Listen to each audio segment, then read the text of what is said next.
గజం భూమి 13,500 రూపాయలతో 151 గజాల భూమి 20 లక్షలు మాత్రమే. బిగ్ బాస్ నిర్వాహకులకు బిగ్ షాక్ తగిలింది.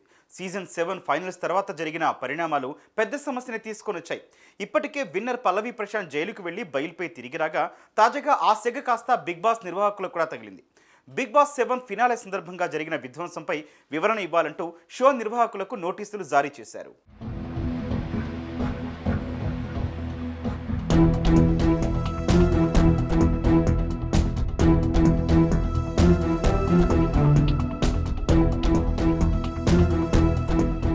బిగ్ బాస్ ఇతర దేశాల నుంచి భారతదేశానికి పాకింది. హిందీలో హిట్ అయిన ఈ షో సౌత్లోనూ నడుస్తోంది.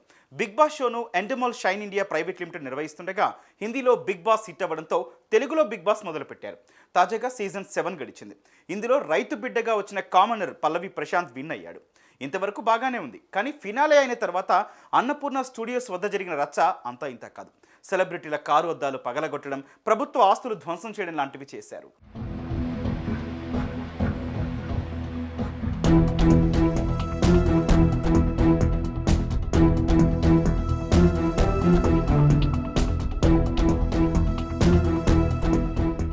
దీంతో ఈ విషయాలను సీరియస్గా తీసుకున్నారు పోలీసులు. బిగ్ బాస్ కంటెస్టెంట్స్ ఫ్యాన్స్ రచ్చపై యాక్షన్ తీసుకున్నారు. పలువురిని అరెస్ట్ చేశారు. విన్నర్ పల్లవి ప్రశాంత్ కూడా అదుపులోకి తీసుకున్నారు. కాగా ఈ గొడవలకు బిగ్ బాస్ షో కూడా కారణమంటూ షో నిర్వాహకులకు నోటీసులు జారీ చేశారు. అన్నపూర్ణ స్టూడియో వద్ద జరిగిన ఆస్తుల ధ్వంసం, అల్లర్లపై వివరణ ఇవ్వాలని ఆదేశించారు.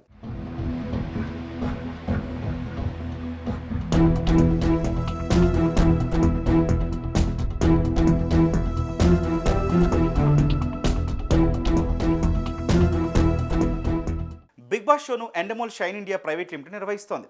ఆ సంస్థకే పోలీసులు నోటీసులు జారీ చేశారు. అన్నపూర్ణ స్టూడియో దగ్గర భారీగా అభిమానులు గుమిగూడినా తమకు సమాచారం ఎందుకు ఇవ్వలేదని పోలీసులు నోటీసుల్లో పేర్కొన్నారు. అంతమంది జనాలు రావడం, వారి వల్ల రోడ్డున పోయేవారు ఇబ్బందులు పడ్డారని, ఆర్టీసీ బస్సులను కూడా ధ్వంసం చేశారని, దీనికి బాధ్యత ఎవరిదని ప్రశ్నించారు.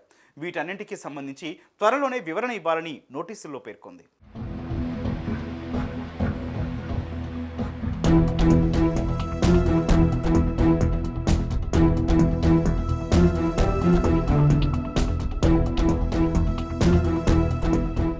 ఇక వివిధ భాషల్లో బిగ్ బాస్ షో నిర్వహించినా ఎప్పుడు కూడా ఇలాంటి పరిస్థితులు రాలేదు. ఇంత రచ్చ చేసిన వారు కూడా ఎవరూ లేరు.